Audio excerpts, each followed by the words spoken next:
Leaders of Europe and Mexico have responded to U.S. President Donald Trump's latest tariff announcement with criticism. Ukraine's President Volodymyr Zelensky took to social media to slam Russia for intensifying what he called a terror and intimidation campaign against civilians. Slovakian Prime Minister Robert Fico has said his country aims to reach a deal with European partners by Tuesday on ending Russian gas supplies. With New Caledonia on Saturday, which would grant the overseas territory more autonomy. European Commission President Ursula von der Leyen said the EU will suspend retaliatory tariffs on U.S. goods scheduled to take effect Monday until August 1st. She said the priority remains to reach an agreement with the U.S. after Trump announced new 30% tariffs. We have always been very clear that we prefer a negotiated solution. This remains the case, and we will use the time that we have now till the 1st of August. And on the second track, since the very beginning, we have worked and now are ready to respond with countermeasures. We've prepared for this, and we can respond with countermeasures if necessary. Other European leaders and Mexican President Claudia Sheinbaum also responded to the announcement, expressing criticism.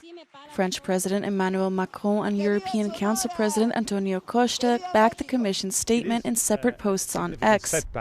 Dutch Prime Minister Dick Schoof called the announcement concerning and not the way forward, while Irish Taoiseach Michael Martin called it a setback. Ukrainian President Volodymyr Zelensky took to social media to slam Russia for intensifying what he called their terror and intimidation campaign.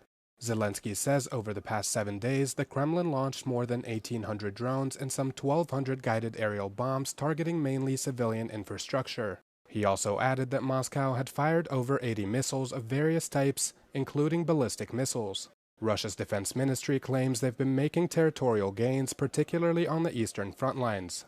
But despite this, the Ukrainian leader says his country's air defenses are achieving good results. Zelensky says Kyiv has managed to intercept most Russian attacks, but pleaded for more support to ensure continued success. He also called on Ukraine's allies to ramp up pressure on the Kremlin to force them to the negotiating table to end their invasion. He also expressed his gratitude to the U.S., who are expected to deliver weapons, including the much-needed Patriot air defense systems, to Ukraine soon via NATO.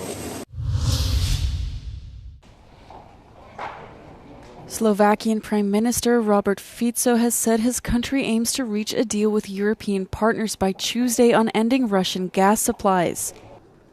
So far, Slovakia has blocked the 18th sanctions package to be implemented in response to Russia's full-scale invasion of Ukraine, expressing concerns that the proposed phase-out of all Russian fossil fuels by 2028 could damage the country's economic interests.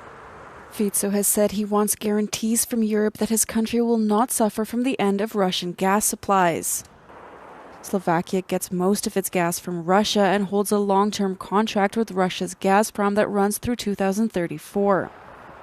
Bratislava argues that ending the supply could lead to damage claims from Gazprom. Fico told reporters in Bratislava on Saturday that he wants to resolve the issue, stating that tensions are rising on all sides.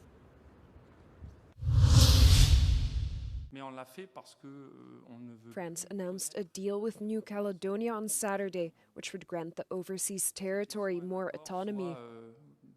The accord calls for the creation of a state of Caledonia, but which would remain French. It will also allow for the creation of a Caledonian nationality alongside the French one. President Emmanuel Macron hailed the agreement as historic. However, it stops short of full independence sought by indigenous Canucks. For decades, the South Pacific Territory faced political tensions between those seeking independence and those loyal to France. And last year, deadly riots broke out over a proposed controversial electoral reform. Macron now hopes the accord will allow for New Caledonia to build together towards a shared future.